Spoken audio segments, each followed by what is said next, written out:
She was 24 years old, a teacher whose voice brightened second-grade classrooms and whose summers she spent working at a motel in Vermont to fund her graduate studies. In the summer of 1971, Rita Curran had moved out of her parents' home for the first time into a modest apartment on Brooks Avenue in Burlington, Vermont. New city, new roommates, a fresh chapter, and yet very soon that chapter would close in the most tragic way imaginable. Her roommates returned one night, late, to their home, only to find the door slightly ajar. Inside, Rita lay dead. She had been beaten, sexually assaulted, strangled. Evidence of a fierce struggle surrounded her. The safe world she inhabited of lessons and laughter, of summer jobs and dreams was shattered. Her murder would become Burlington's oldest, coldest case for more than 50 years. On the night of the 20th of July, 1971, her roommates had gone out for dinner. They left the apartment at around 10 p.m. Rita remained behind. By midnight, they returned. One of them called across the hall, "Something's wrong with Rita." And then their world shifted. Police arrived, confronted a scene of horror and confusion. No forced entry. No immediately obvious suspect. Just Rita, gone. Investigators found a single cigarette butt lying near her arm.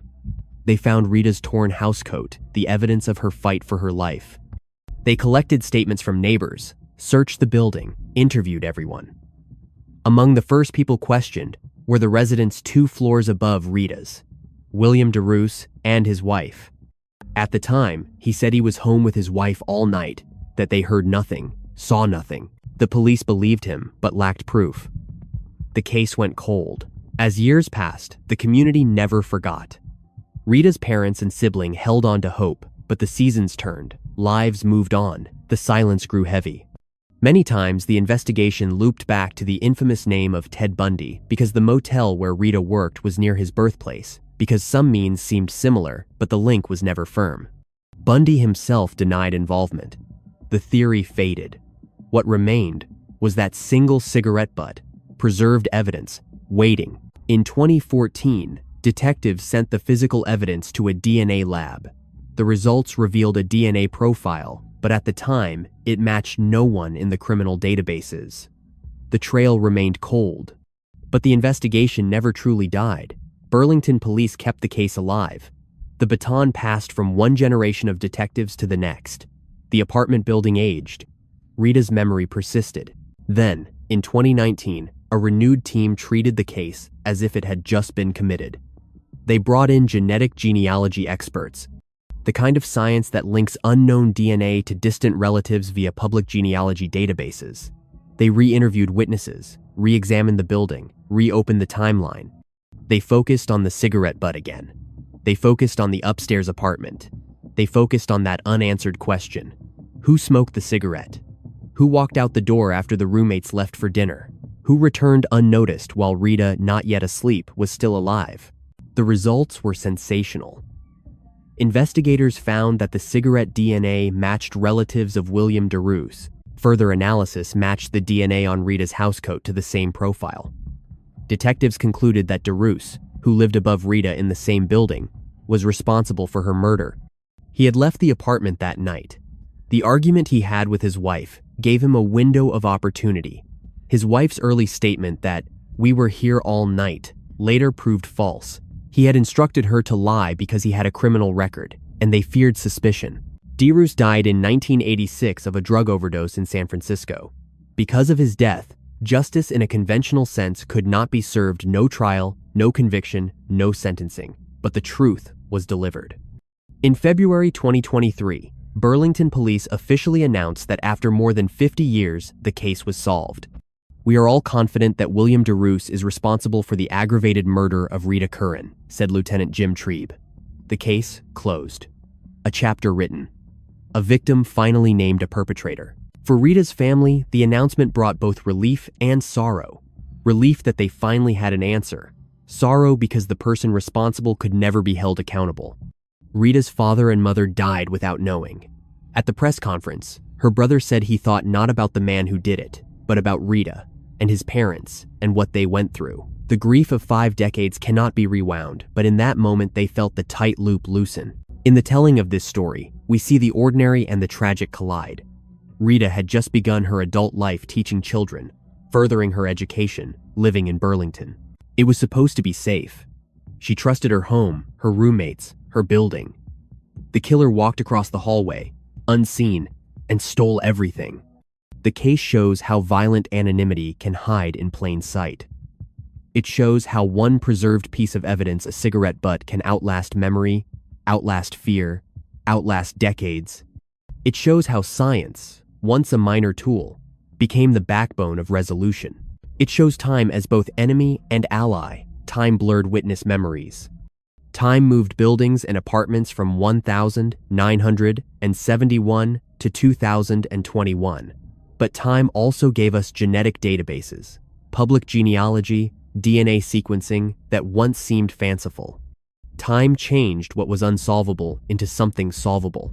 The case reminds us that no matter how long the night, someone might walk toward morning for the victim, the family, the community, and in Burlington, the lesson remains. Locked doors don't protect always. Neighbors might not know. Silence might seem safer, but evidence persists if held, and hope need not die. For anyone listening, for any person who feels the weight of things left unanswered, remember, she was 24. She moved out to begin her life. She trusted, she taught, she gave. Her name was Rita Curran. And after 52 years, her name stands above the rest. The streets of Burlington still hold her memory. The building on Brooks Avenue still stands. But now there is a truth to walk with. There is a shade of light where once there was only dusk. And although the killer cannot answer, the story can end differently than it began. Not with silence, not with fear, but with remembrance and with justice, of a kind. If you're watching, listening, remembering, remember Rita. Teach her story. Carry her name. Because sometimes justice arrives not when it should, but when it can. And when it does, it shines. The 17th of October, 1978, started as an ordinary autumn day in Omaha, Nebraska. Leaves drifted on sidewalks. Adults left for work. Kids boarded school buses. But that afternoon marked the beginning of a long story of murder, mystery, and finally, after decades, resolution. Carol Bonnet was 61 years old, employed at the local Clarkson Hospital, living alone in his apartment. 2 days after he failed to show up for work, a friend raised the alarm. The apartment manager peeked through the mail slot and saw his body, lying face down, stark and silent. He was naked, stabbed to death inside his own home. When fire and rescue entered the flat, they discovered not just his body, but a scene of disarray. Phone wire severed, beer cans and newspapers strewn across the floor, terry towels beside the bathroom where investigators believed the killer had attempted to wash away blood or evidence. A note was found on the scene with chilling taunt. "I am leaving this crime with only one clue. Find it yourself, pig. Die, pig. Helter." Bonnet's car was missing, only to turn up days later in Illinois.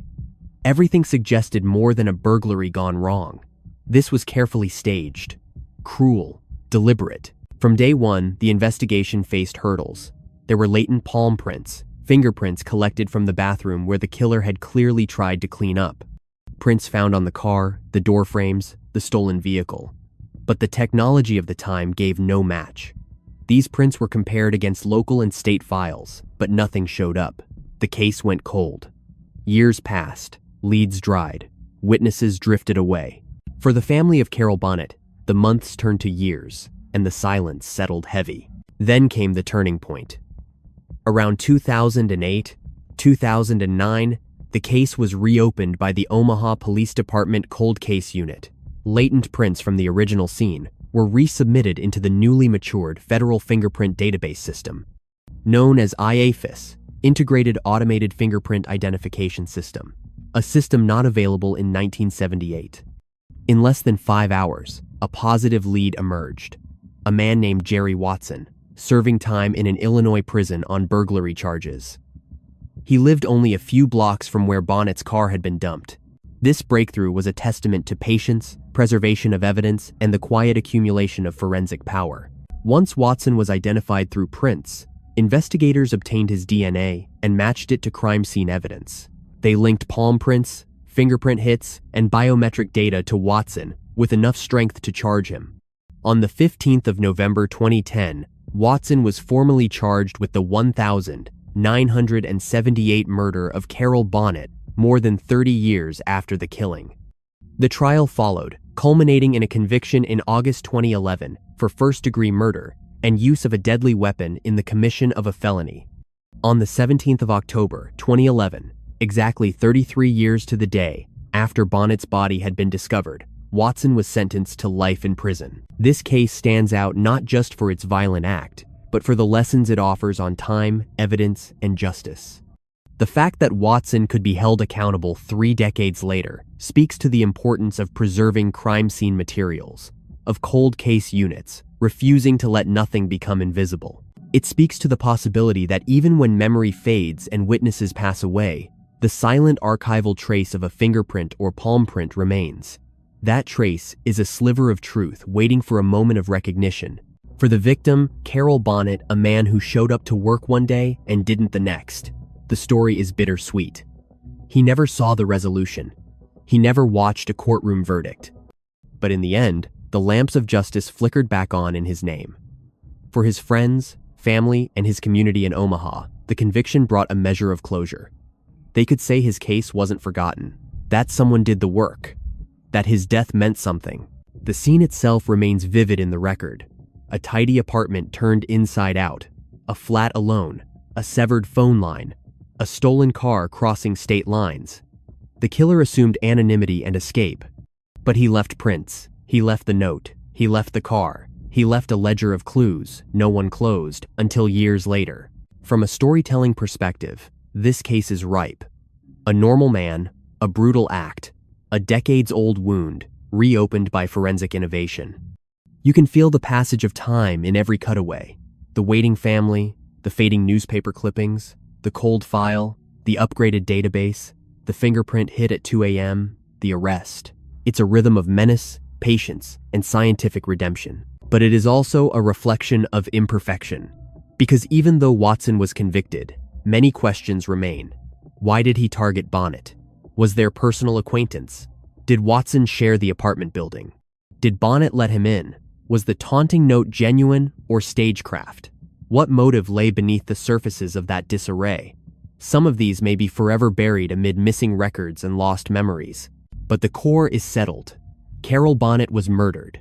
The murderer was found. The conviction happened.